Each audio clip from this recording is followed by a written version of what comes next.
People get the idea of 15-minute cities or walkable cities wrong. Let me explain. I just loaded up my PC Optimum offers here in London, Ontario, Canada, and this is honestly what sparked this video idea about 2 minutes ago. It's offering me 5,000 points, aka 5 whole Canadian rupees, if I spend $40 on gas twice. That's right, so I get 5,000 points if I spend $80.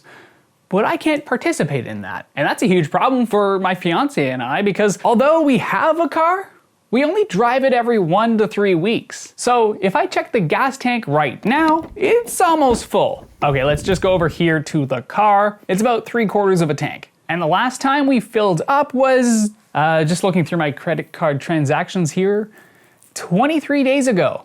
And at this rate, it'll be another 2 months until we have to fill up again. Now, we actually have discussed whether or not we need the car, and at this point it's just kind of a privilege because we live in fake London and it is handy to keep around only because of the lack of proper public transportation infrastructure here in Canada. But that doesn't stop us from getting around within the city on our step-through e-bikes 95% of the time. Again, we're driving less than 5% of the time to get around and do things. But if everyone did that, things would look a lot better for everyone around the world. Like right after this shoot, here in the studio, I'm headed out to the library, then I'm gonna go to the grocery store, and then I'm gonna go to LCBO.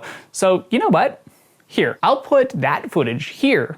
And it's funny because a lot of people question how people bike year-round. Well, this is February 11th, 2023 here in London, Canada, and the temperature is hovering around 0 degrees Celsius, so not insane temperatures. It's actually been like this for all but about a week or two this year. So it's definitely possible, and it's not like crazy to frostbike or anything. It's not even frostbiking at this point, it's just mildly cold biking. And guess what? Your body heats up when you pedal, so you kind of can regulate your own temperature. Now, we do keep that small car for intercity travel, although it would be amazing if Via Rail was as subsidized as highways are in Canada so that it could become a viable, reliable, and super fast high-speed rail for everywhere between Detroit and essentially Quebec City. That would mean high-speed rail from everywhere from Detroit and Windsor and London and Toronto and Montreal and Ottawa and Quebec City. No one likes driving that distance when compared to hopping on a luxurious train, essentially teleporting 1,000 kilometers in a sleeper car, and then you wake up at your destination ready to do whatever it is you wanted to do with your life. Like, seriously, that can happen. We just need to, make it happen. We don't need more lanes on a highway. Okay, anyway, rant aside, here's the problem with being so close to the grocery store. We can't get as many gas points. Now, it's a problem, but it's not a huge problem because that whole $5 that we'd be getting back is pitiful when compared to the amount saved during just a 5-minute grocery store trip. See, it's not only about gas, it's about wear and tear on your vehicle. And in a lot of places around the world, like here in Canada, it occasionally gets cold.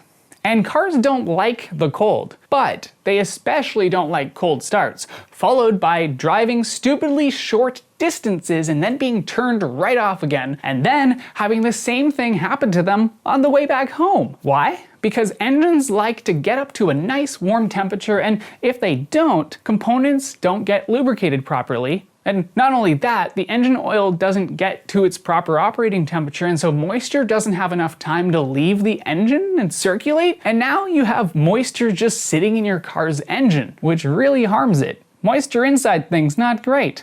Condensation, not great. So with all of that said, those are actually 2 of the reasons why walkable or 15-minute cities can be bad, as laughable as that is. 1, not collecting gas points. 2, if you do choose to drive, the car won't really like you, especially in the colder months, but luckily for you, if you actually do live in a true 15-minute city or walkable city, you probably won't actually have to drive very much. If you've watched this far, don't forget to like the video and maybe subscribe.